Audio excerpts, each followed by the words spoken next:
अस्सलाम वालेकुम नाज़रीन। प्रोग्राम तवाना पाकिस्तान शायगन के साथ में मैं हूं आपका मेज़बान डॉक्टर आमिर महमूद। नाज़रीन, आज अपने भाई शहर लाहौर में मौजूद हूं। बड़ी खुशी हो रही है और उससे ज़्यादा खुशी इस बात की हो रही है कि आज जिन मेहमान को हमने दावत दी है वो मेरे बहुत अच्छे दोस्त भी हैं और क्लास फेलो भी हैं।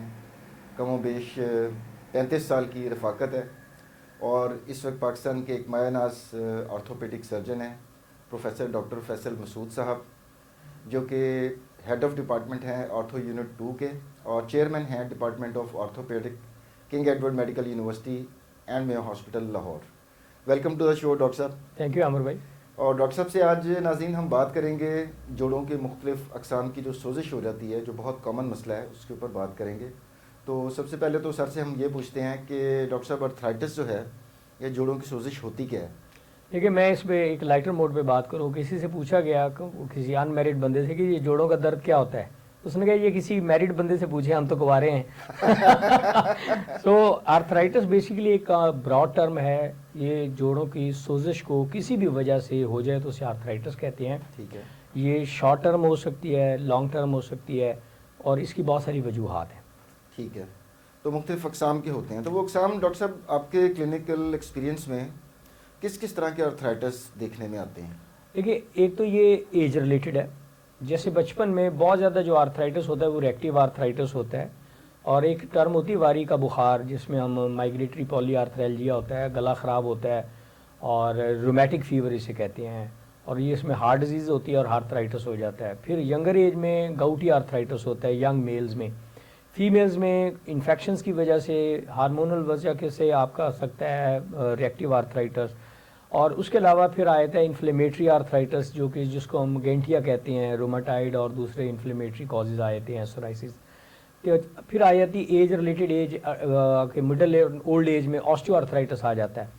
अगर हम प्रिवेलेंस के हिसाब से बात करें तो नंबर 1 प्रिवेलेंट जो कॉज है वो ऑस्टियोआर्थराइटिस है। अच्छा, ये सबसे कॉमन, सबसे कॉमन है ऑस्टियोआर्थराइटिस है। और इसमें आमिर भाई बड़ी ड्रामेटिक इंक्रीज आई है एज पर पॉपुलेशन इंक्रीज।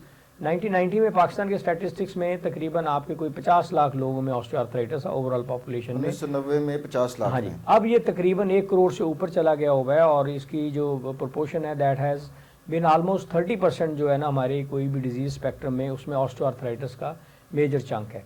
और किसी भी एज ब्रैकेट में अगर हम लें, और ख़ासतौर पे मिडिल एज एंड ऑनवर्ड, तो उसमें osteoarthritis is responsible for 60% of the causes of joint pain. अच्छा, यानी कि सबसे ज़्यादा जो कॉमन आ रहा है वो ऑस्टियोआर्थराइटिस है। दूसरे नंबर पे हमारा आता है इन्फ्लेमेटरी आर्थराइटिस, जिसको हम रूमेटॉइड आर्थराइटिस कहते हैं, और इसमें सोराइटिक आर्थराइटिस और दूसरे आ जाते हैं। तीसरा आ गया मेटाबॉलिक कॉजेज आ गए। ये किस वजह से हो रहा है डॉक्टर साहब? जो ये है जैसे जिसको कहते हैं ऑटोइम्यून डिजीज। ऑटोइम्यून डिजीज ये होती है कि आपके अपने जिस्म की जो डिफेंस सिस्टम है वो आपके जोड़ों हमारा मुदाफ़ती निज़ाम है, हमारा मुदाफ़ती निज़ाम है, जोड़ों के ऊपर वही जोड़ों को अटैक करना शुरू कर देता है। अपने ही गिराते हैं नशेमन पे बिजलियाँ और मुसलसल गिराते हैं फिर वो। So it's a very prolong disease, और इसमें हमारी जो झिल्ली है, जिसे साइनोवियम कहते हैं, उसके अगेंस्ट मुदाफ़त पैदा होना शुरू हो जाती है। बॉडी इसको एज ए फॉरेन बॉडी लेती है और जिस्म इसके खिलाफ सारा अपनी तवानाई लगा देता है। और ये सबसे मुश्किल ट्रीट करना होता है, क्योंकि जब तक वो चेंजेस रिवर्स ना हो हमें लाइफ लॉन्ग ट्रीटमेंट लेनी पड़ती है। उसके आगे आ जाता है, मुसलसल चलता रहता है किसी भी एज में। ये किसी में ये हमारे अंदरूनी ये निज़ाम की खराबी है, तो फिर तो ये किसी भी एज में हो सकता है। हाँ जी, और वो कहते हैं कि ये पंगुड़े से लेके कब्र तक किसी भी एज में हो सकता है, जो इसे रूमेटॉइड आर्थराइटिस कहते हैं जी। ठीक है। उसके आगे आया था गाउटी आर्थराइटिस। गाउटी आर्थराइटिस नंबर 3 है, और नंबर 3 में आपके जुमून लाइफस्टाइल पे डिपेंड करता है। हमने यानी बहुत सारे यंग मेल्स में, और जो खाबे जैसे कहते हैं वो खाना, मुर्गन गुज़ाएँ, बड़ा गोश्त, दालें, और इसकी 2 वजह होती हैं। अमूमन बॉडी से यूरिक एसिड ज़्यादा बन रहा होता है या निकल कम रहा होता है। बिल्कुल ठीक है। इसके बाद आता है सेप्टिक आर्थराइटिस। हमारे जोड़ के अंदर इन्फेक्शन हो जाती है और उस इन्फेक्शन से आर्थराइटिस हो जाता है। और लास्ट होता है रिएक्टिव आर्थराइटिस, जैसे मैंने कहा कि आपकी कोई भी वजह है, आपको हेपेटाइटिस बी, सी है, कोई और वजह है, इन्फेक्शन है बॉडी में, तो उसके जरिए जॉइंट्स के अंदर भी पेन शुरू हो जाती है। That is called reactive arthritis. अच्छा डॉक्टर साहब, अभी आपने तीनों अक़साम बताई कि एक तो आपने रूमेटॉइड आर्थराइटिस बताया, जो इसमें हमारा इम्यून सिस्टम ही हमारे जोड़ों के खिलाफ काम करता है और किसी भी एज में हो सकता है। दूसरा आपने गाउटी आर्थराइटिस बताया, वो आमतौर पर यूरिक एसिड ज़्यादा होने की वजह से हो जाता है, जो कि काफ़ी हद तक हमारे इख्तियार में भी है कि हम उसको कंट्रोल कर सकते हैं। ऑस्टियोआर्थराइटिस को हम कंट्रोल कर सकते हैं या ये होना ही होना है हमें? देखिए इसमें अब ये बड़ी क्लियर कट है कि it is genetically mediated disease. Chromosome 11 पे इसकी जीन होती है, इट रन्स इन फैमिलीज़। और इसके दो ट्रेट्स हैं, एशियन ट्रेट है एंड यूरोपियन ट्रेट है, और उसकी पेक्युलर फीचर्स हैं। और then these are primary factors, इनको हम बुनियादी वो कहते हैं इसमें जो प्री डिस्पोजिंग फैक्टर्स।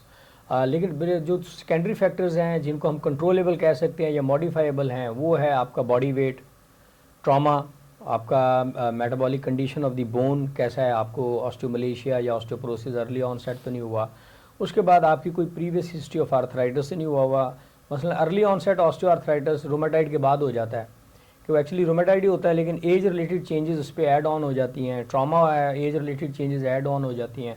सो मॉडिफाइबल फैक्टर्स में हम एज ए डॉक्टर प्ले कर सकते हैं, अदरवाइज इसकी सारी नेचुरल हिस्ट्री प्री डिटर्मिन्ड है, पहले से ही मुतय्यन हुआ है। यानी कि जैसे से उम्र गुजरेगी तो वो जिसे कहते हैं हर उरूज को जवाल है, तो आहिस्ता आहिस्ता हमारे जोड़ों पर भी असर होता है। तो जोड़ों में असल में होता क्या है जो ये ऑस्टियोआर्थराइटिस हो रहा है? बड़ा अच्छा क्वेश्चन है अमर। इसमें देखिए कार्टिलेज हमारे जिस्म में मुख्तलिफ टिश्यूज़ हैं जिन्होंने टाइम बेस्ड उनकी सेल डेथ होनी है। जैसे हमारा हेयर लॉस होता है, रिंकलिंग ऑफ द स्किन, ये टाइम बेस्ड चेंजेस हैं, अर्लियर फ्यू ईयर्स लेटर, इसमें कोई फ़र्क नहीं पड़ता। कार्टिलेज हमारी जो मुड़कनी हड्डी है वो उनमें से एक टिश्यू है जिसके साथ टाइम बेस्ड, इसे एपोप्टोसिस कहते हैं। जैसे यूट्रस के अंदर चेंजेस आती हैं तो कार्टिलेज के अंदर ये चेंजेस आ जानी शुरू हो जाती हैं। जैसे हमारा हेयर लॉस या स्किन की रिंकलिंग आती है तो ये वीक थिन हो जाता है, और फिर जो तोड़ फोड़ का शिकार होने के साथ साथ अगर आपका बॉडी वेट ज़्यादा है, बोन मैस अच्छा नहीं है, या कोई और प्री डिस्पोजिंग फैक्टर है तो ये जल्दी शुरू हो जाएगा।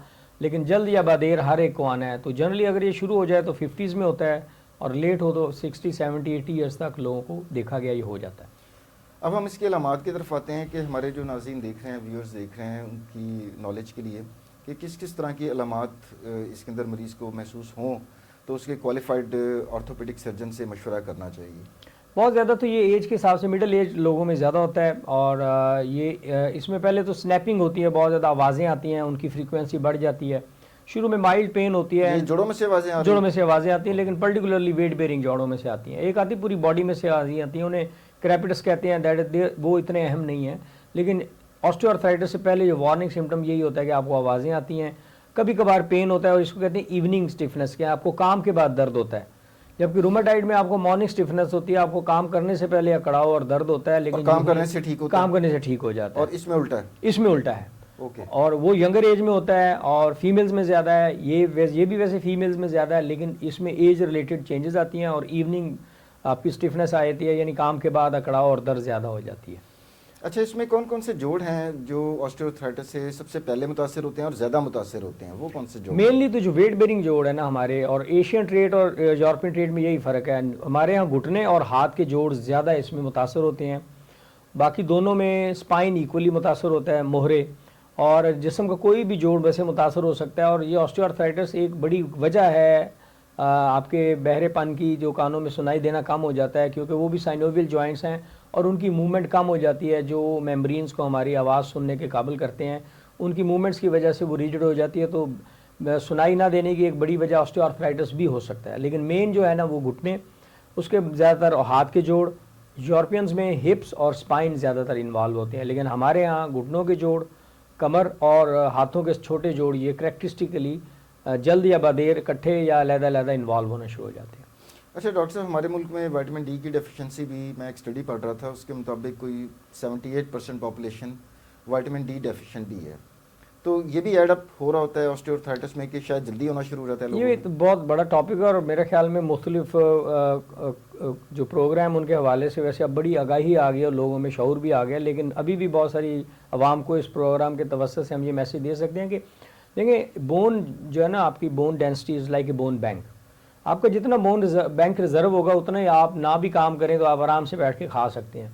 तो जितना आपका बॉडी मैस होगा, बोन मैस होगा, उतना ही आपको ओल्ड एज की चेंजेस में, जिसमें बोन आर बिकमिंग वीक, तो वो ज़्यादा उनकी लाइफ बेहतर हो जाती है। सो आपकी ऑस्टियोमलेशिया या ऑस्टियोपोरोसिस से ऑस्टियोआर्थराइटिस को समझ लें कि बढ़ोतरी मिलती है, और वो तेज़ी से आ जाता है या जल्दी आ जाता है। अच्छा, इसके अंदर भाई कि विटामिन डी भी अगर कोई इस तरह के मामला हैं तो अगर सप्लीमेंट्स लोग लेना शुरू कर दें तो शायद वो थोड़ा सा हड्डियों को मजबूत कर सकते हैं। अब इसकी प्रिवेंशन पे जब जाएंगे तो ये चीज़ें मैं इंशाल्लाह रोशनी डालता हूँ। जी ठीक है। अच्छा, अब इसमें एक तो आपने बताया कि वेट बेरिंग जॉइंट्स में हमारे सिर्फ ये घुटने के जॉइंट्स और जो टखने का जॉइंट है वो भी उसकी इनमें involvement टखने, नहीं देखिए ज़्यादा? कुछ चीज़ें हैं जिनमें उनकी जो सिंगल जॉइंट है ना, जैसे नी है, दोनों के दरमियान इसका मेजर रोल है। हमारे पूरे जिस्म का पूरे वजन जिस्म के दरमियान का वजन इस पे आता इसके है। ऊपर आएगा। जो स्ट्रेट जॉइंट्स है ना, अच्छा नी की एक बुनियादी वजह यह है कि नीचे फ्लैट सरफेस है और ऊपर जो हमारी बड़ी हड्डी है, फीमर बोन है, वो एक पहिए की तरह है। तो जैसे आपके रबड़ टायर घिसता है ना सड़क पे, इसी तरह इसमें घिसाव ज़्यादा है। एंकल और हिप में ये तकरीबन सर्कुलर जॉइंट्स हैं, इनमें रोटेटरी मूवमेंट्स हैं और फोर्स डिस्ट्रीब्यूट हो जाती है, तो इनमें चांसेस ऑफ ऑस्टियोआर्थराइटिस कम है। घुटनों में ज़्यादा है, उसके बाद जेनेटिकली हाथों में ज़्यादा आता है और स्पाइन में ज़्यादा आ जाता है। वैसे किसी भी जॉइंट में आ सकता है, लेकिन टखने में और कूल्हे में अमूमन ब्लड की सप्लाई से, एवियन जिसे कहते हैं, या किसी चोट से ऑस्टियोआर्थराइटिस आ जाता है। प्राइमरली ऑस्टियोआर्थराइटिस नहीं आता। अच्छा, अब हम इसके इलाज की तरफ अगर आएँ तो इलाज के लिए हमारे पास क्या क्या ऑप्शन है? मतलब पेन किलर्स भी हैं, कुछ इंजेक्शन का भी सुना है, और फिर कुछ देखिए इसमें सबसे पहले तो कि अलामत हमने कुछ डिस्कस किए, आप इसको तशखीस कैसे कर सकते हैं। तशखीस के लिए ज़रूरी है कि अगर आपको बार बार पेन रह रही है, और जो अमेरिकन एकेडमी की डेफिनेशन है कि कोई भी जॉइंट में जो इवनिंग स्टिफनेस हो, स्मॉल जॉइंट्स हैं, वेट बेरिंग जॉइंट्स हैं, या 3 माह से ज़्यादा दर्द रह रही है, तो आप उसमें डॉक्टर से रिव्यू ज़रूर करें। उसमें आप ये है कि हिस्ट्री लेते हैं, फिजिकल एग्जामिनेशन करते हैं। उसमें हमारे यहाँ टिपिकल जो घुटने बाहर को चले जाते हैं, जिसे वायरस नीज कहते हैं, और साथ साथ हमारी कमर में से दर्द निकलती है, टांगों में दर्द आ जाती है, जोड़ों से आवाज़ें आना, फिर इसके साथ आहिस्ता आहिस्ता डिफॉर्मिटी आना शुरू हो जाती है, और फिर आपसे बिल्कुल नहीं चलाया जाता। और एक जैसे हमारे बड़े बूढ़े चलते हैं उस तरह फिर आपकी चाल चलन हो जाती है। आप सामने सहारा से लेकर चलते आप हैं, चलते सहारा हैं। लेके चलते हैं, या साइड से आप अपनी हिप को, जिससे वेल्डिंग गेट कहते हैं, वो एक अलामत वाज़ेह है कि इसको ऑस्टियोआर्थराइटिस है। ऑस्टियोआर्थराइटिस का अगर एडवांस केस है, वो कमरे में दाखिल होगा, तो आप उसकी चाल को देख के समझ जाएंगे कि इसको जोड़ों का आपके क्लिनिक में कोई ऑस्टियोआर्थराइटिस पेशेंट है। आता होगा तो तो हमें वो अगर वो देखकर आइडिया हो जाता है। देखकर आइडिया काफ़ी जैसे सारा हमारे होता जो डर्माटोलॉजिस्ट दोस्त हैं, वो कई स्किन के डिसऑर्डर देखने देख के से पता समझ चल जाता है कि ये जनाब एक्जिमा का पेशेंट आ रहा है या सोरियासिस का आ रहा है। और फिर इसमें जो तशखीस में सबसे अच्छी चीज़ है वो एक्सरेज हैं। आप उनमें खड़े होकर एक्सरे करवाते हैं हाथों के। फर्दर है कि अगर ये तशखीस हो गया ऑस्टियोआर्थराइटिस, तो पहले हमें ये देखना है कि उसके मॉडिफाइबल फैक्टर्स कौन से हैं, कौन से ऐसे अवामिल हैं जिनको हम तब्दील कर सकते हैं। तो आपने देखना उसकी एज क्या है, उसका लाइफस्टाइल क्या है, उसका वेट कितना है, उसको एसोसिएटेड और कौन कौन सी अमराज हैं, जैसे शुगर, ब्लड प्रेशर का साथ हो जाना, फिर उसके साथ क्या मेटाबॉलिक बोन डिजीज़, जो हड्डियों के दूसरे अमराज हैं, वो हैं कि नहीं हैं, प्रीवियस हिस्ट्री रही है कि नहीं। ये चीज़ें देखते हुए हम उसकी आगे इलाज को और सारी ट्रीटमेंट को का तयन करते हैं। फिर इसकी एक्सरेज पे और अलामात के ऊपर एक क्लासिफिकेशन सिस्टम है। उसमें ग्रेड 1 है, थोड़ी अलामात होती हैं, एक्सरे पे ज़्यादा चेंजेस नहीं आती, और रेस्ट से मरीज़ अक्सर ठीक हो जाता है। ग्रेड 2 है जिसमें अलामात मुसलसल रहती हैं, थोड़ी बहुत दवाई लेनी पड़ती है, और जॉइंट के अंदर थोड़ा सा स्पेस कम हो जाता है एक्सरे के अंदर।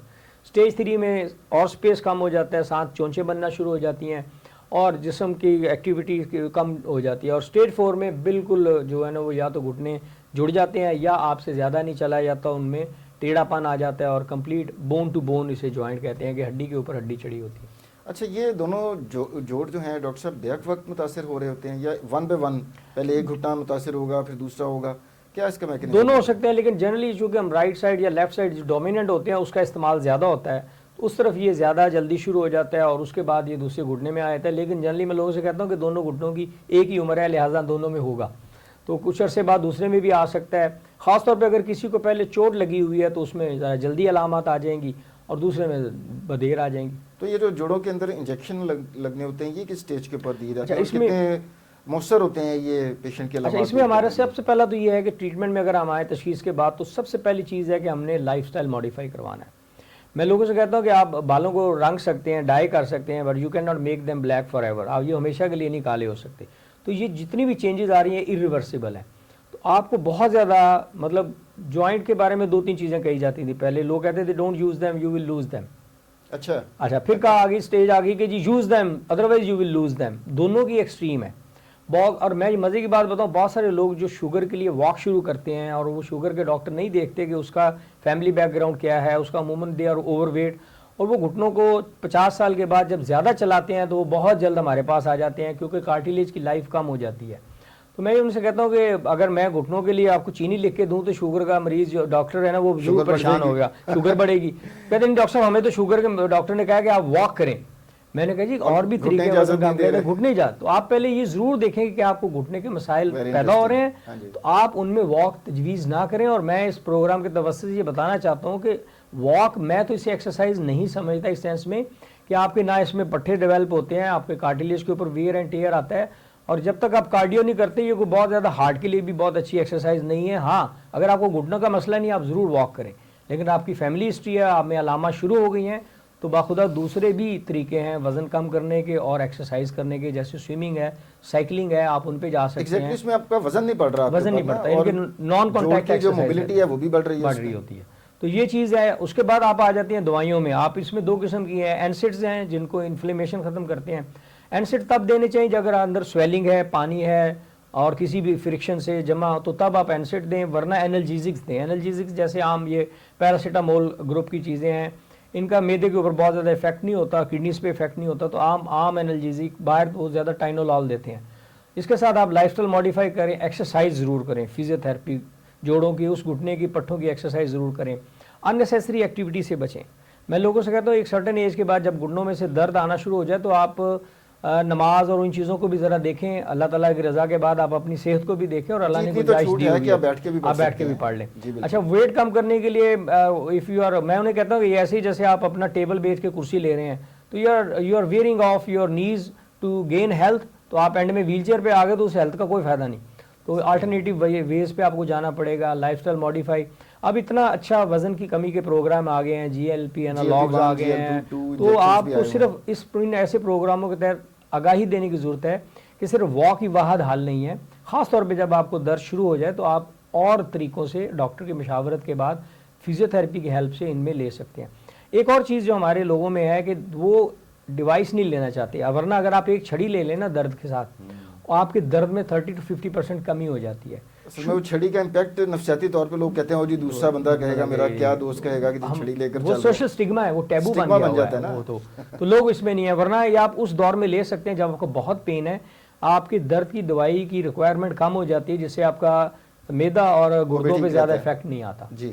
उसके बाद ग्लूकोजामीन कॉन्ड्राइटिन सल्फेट है, कंट्रोवर्शियल सा रोल है, लेकिन ये बहुत फ़ायदा देते हैं। ख़ास तौर पे वे कह सकते हैं कि इनका कोई जिस्म पे और इफेक्ट नहीं है, तो अगर आपका दर्द इनसे कंट्रोल हो रहा है तो आप ले सकते हैं। विटामिन डी और ऐसे हार्मोन्स, ऐसी विटामिन जिनका जिस्म में रोल है, उनके साथ बहुत फ़ायदा हो सकता है। शुगर कंट्रोल करें, कोई हेल्दी एक्सरसाइज करें, अननेसेसरी एक्सर्ट ना करें, एंड सिट एंड स्क्वैट ना करें।